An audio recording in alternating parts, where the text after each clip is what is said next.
எழும்பி பிரகாசி தேவன் உன்னை ஒளியாக. ஒரு பக்கம் போர், ஒரு பக்கம் பொருளாதாரம்.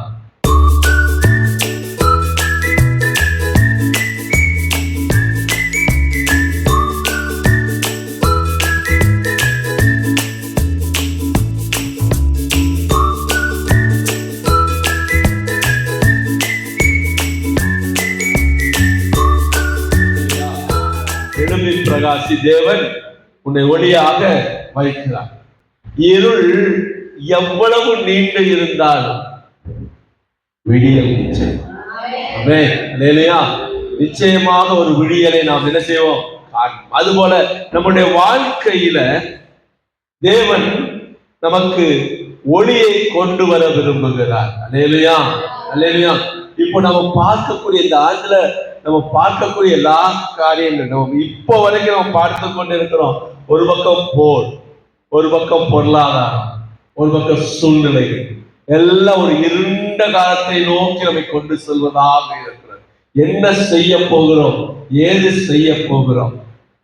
கேஸ் தட்டுப்பாடு, பெட்ரோல் விலை ஏறுது, விலைவாசி ஏறுது, அரிசி விலை ஏறுது, எல்லாம் போயிட்டே இருக்கு.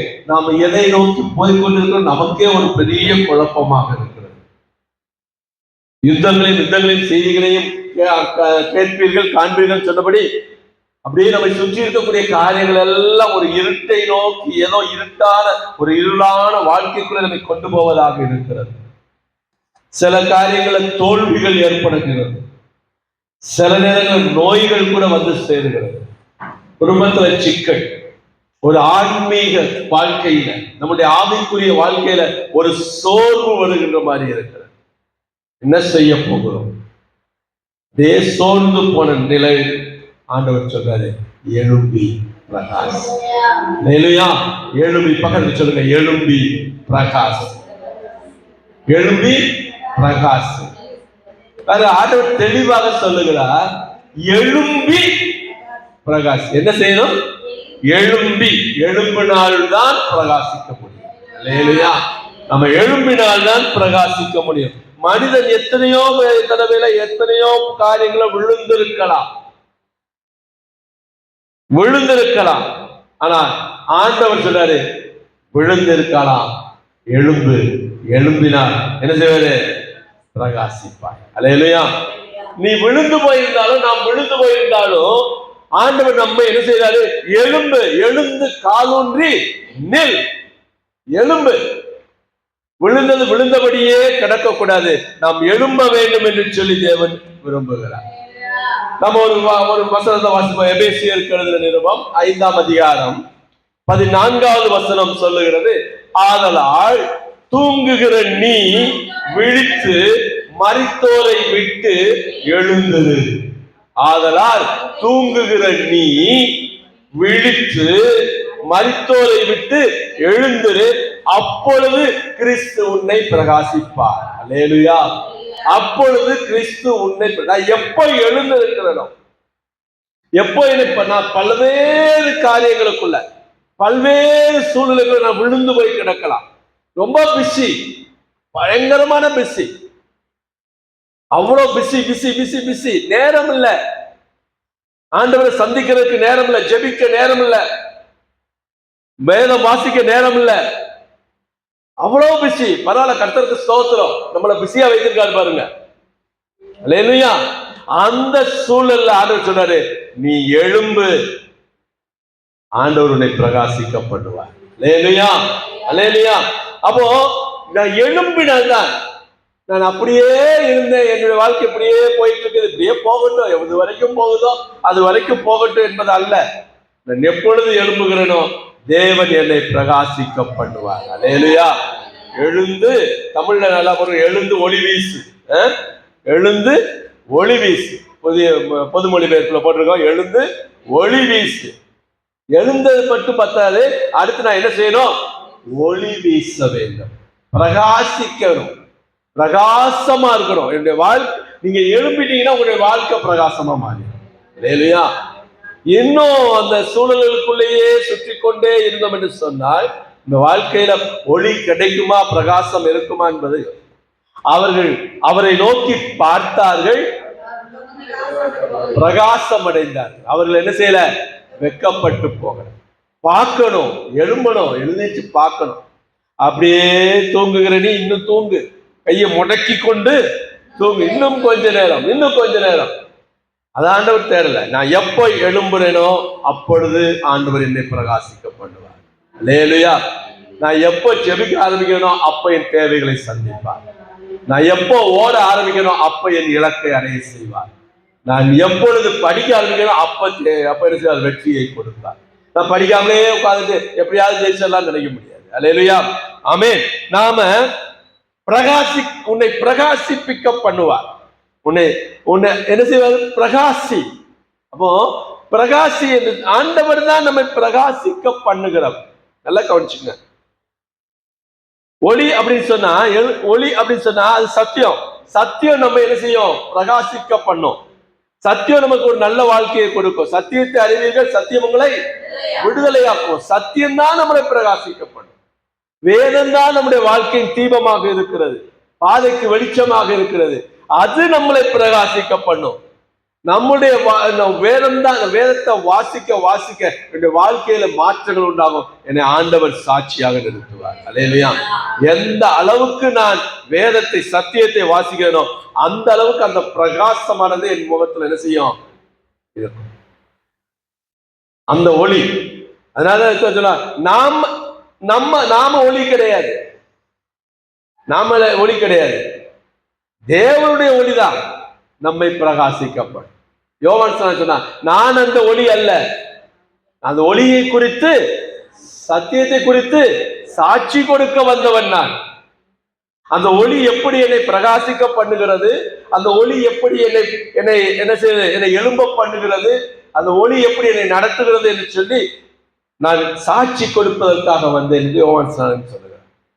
அப்ப நான் என்ன செய்ய வாழ்க்கையில நான் எழும்ப வேண்டும். எழும்பின தேவன் என்னை பிரகாசிக்க பண்ணுவார். அல்லேலூயா. நான் அந்த ஒளி அல்ல, அந்த ஒளியை பிரகாசிக்க, அது என்னது? பிரதிபலிப்பவர்கள் அப்படி சொல்லலாம். நாம் அந்த ஒளியை பிரதிபலிப்பு, ரெஃப்ளெக்ட் பண்றவங்க. எல்லா உலகத்தில் எந்த மனுஷனையும் பிரகாசிக்க பண்ணுகிற மெய்யான ஒளி என் முகத்துல படும். அந்த ஒளியை பட்ட உடனே, அதை பத்தி சின்ன பிள்ளையில பாருங்க, குழந்தை பிறந்தோன்னு நினைச்சுவாங்க சூரிய ஒளியை பார்க்கணும் அப்படின்னு சொல்லி கொண்டு போய் காட்சி தரும். திடீர்னு எப்பயாவது முடிச்சு பார்த்தோம்னா கண்ணு பூசத்தான் செய்யும். இல்லையா? நம்ம வாசிக்க வாசிக்க வாசிக்க வாசிக்க நம்ம இன்னொரு வசனத்தை கூட வாசிப்போம். மத்தேயு 5ஆம் அதிகாரம் 14வது வசனம். நீங்கள் உலகத்துக்கு வெளிச்சமாய் இருக்கிறீர்கள், மலையின் மேல் இருக்கிற பட்டணம் மறைந்திருக்க மாட்டாது. அல்லேலூயா. நீங்கள் உலகத்துக்கு வெளிச்சமாய் இருக்கிறீர்கள். எப்போ அந்த பரலோக ஒளி என் மேல படுகிறதோ அப்போ நான் உலகத்துக்கு வெளிச்சமா இருக்கேன். அல்லேலூயா. இந்த ஒளி என்ன செய்யும்? உங்க எல்லார் மேலையும் படும், எல்லார் மேலையும் பிரகாசிக்கப்படும். அப்போ என்னை சாட்சியாக நிறுத்துவார். அந்த ஒளி, பரலோகத்திலிருந்து வரக்கூடிய அந்த ஒளி தேவனுடைய ஒளி, அது சத்திய ஒளி. எனக்கு என் மேல படவில்லை என்று சொன்னா, நான் மறைஞ்சுக்கிட்டே என்னைய கூடாரம் போட்டு மூடிக்கிட்டு ஒரு இருட்டுக்குள்ள போய் உட்கார்ந்துக்கிட்டே சொன்னா நான் சாட்சியாக நிற்க முடியாது. அதனால நம்ம என்ன செய்ய? மலை மேல் இருக்கிற மறைந்திருக்க மாட்டார். கண்டிப்பா தெரியும். என்ன அங்க லைட் போட்டு வச்சிருக்கு, என்ன ஒரே உங்க வீட்டுல இன்னும் லைட் ஆஃப் பண்ணாமலே இருந்துச்சு, லைட் எரிஞ்சுக்கிட்டே இருந்துச்சு. எப்போ? பகல்ல சொல்ல மாட்டாங்க, ஏன்னா அது அவங்களுக்குமே தெரியாது. இரவுல இருட்டுல இருக்கும்போது அந்த ஒளி என்ன செய்யும்? நல்லா தெரியும். ஒரு சின்ன 0 வாட்ஸ் போட்டா கூட நல்லா பிரைட்டா இருக்கும் பாருங்க. சில சமயங்கள்ல உங்கள்கிட்ட ஒண்ணுமே இல்லாம இருந்தாலும் உங்களை ஆண்டவர் என்ன செய்வாரு? பிரைட்டா வச்சிருப்பாரு. அல்லேலூயா, அல்லேலூயா. அப்போ நம்முடைய வாழ்க்கையில நம்மை பிரகாசிக்க பண்ணுகிற, நம்மை எழும்ப பண்ணுகிற, நம்மை சாட்சியாக நிறுத்த பண்ணுகிற ஒளி வந்துருச்சா வரலையா? வந்துருச்சு. ஆண்டவர் வந்துட்டாரு. ஆனா அந்த வந்த ஒளியை பார்த்து நான் என்ன செய்யணும்? எழும்பி நிற்கணும். காலை சூரியன் முடிச்சிருச்சா, வெயில் வந்துருச்சா அப்படி கேட்டுக்கிட்டே படுத்து தூங்குறது இல்லை. பிடிச்சிருச்சு அதுக்குள்ள அந்த ஆர்வமா பாருங்க. அந்த ஆர்வத்தோட எழுந்து தூங்கு இருக்கிற நீதானே என்ன செய்ய? மரித்தோருக்கு எழும்புவது போல என்ன செய்ய? அப்படியே ஆண்டவர் அந்த மரித்து போன லாசரை எழுப்பும் போது, லாசரே வெளியே வா. லாசர் இருந்த இடம் 13 படிக்கட்டுகள் உள்ள போகணுமா. அந்த குகையில அந்த வளைவா போகுமா. குகையினுடைய தொடக்கத்துல கீழே குறைந்தபட்சம் 2 வளைவு இருக்கணும்னு சொல்றாங்க. 13 படிக்கட்டுகள் போய் அந்த லாசருடைய சடலம் என்ன செய்யப்பட்டிருந்தது, வைக்கப்பட்டிருந்ததா. ஆண்டவர் சொன்ன லாசருவே வெளியே வந்தார். வெளியே வந்தவன் எப்படி வந்தான்? நல்ல நல்ல கையை கால வீசிட்டு வரல, ஓடி வரல, அந்த கட்டுகளோடு கூட வெளியே வந்துருந்தான். கட்டப்பட்டிருந்துச்சு, துணிகள் கட்டப்பட்டுச்சு. அப்பனா அவனுக்குள்ள இருந்த அந்த பிரகாசம் எப்படி எழும்ப பண்ணிருக்கும் பாருங்க.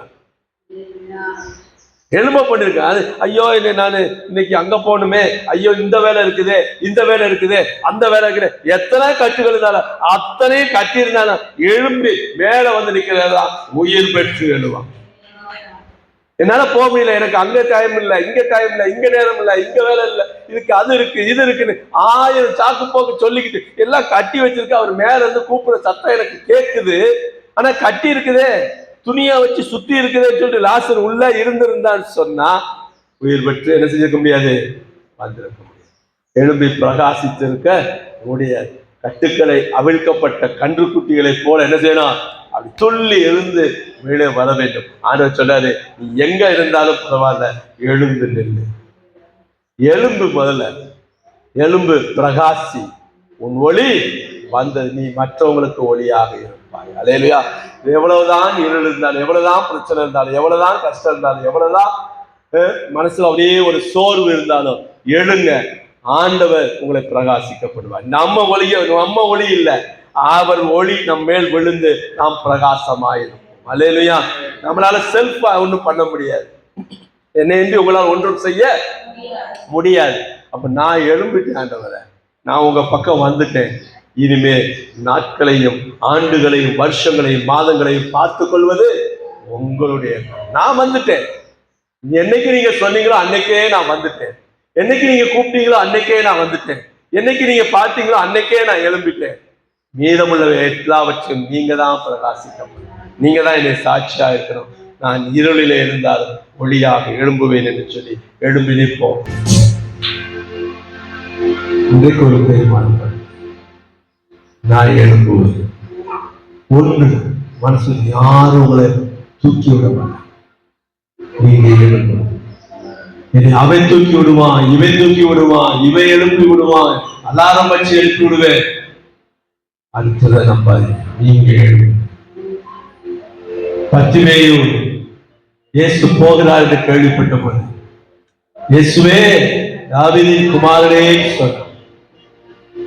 என்ன சொன்னாங்க? அவன்கிட்ட எழுந்து, இயேசு உன்னை அழைக்கிறார். உடனே எழுந்திருச்சான், எல்லாத்தையும் போட்டு உடனே எழுந்திருச்சான்.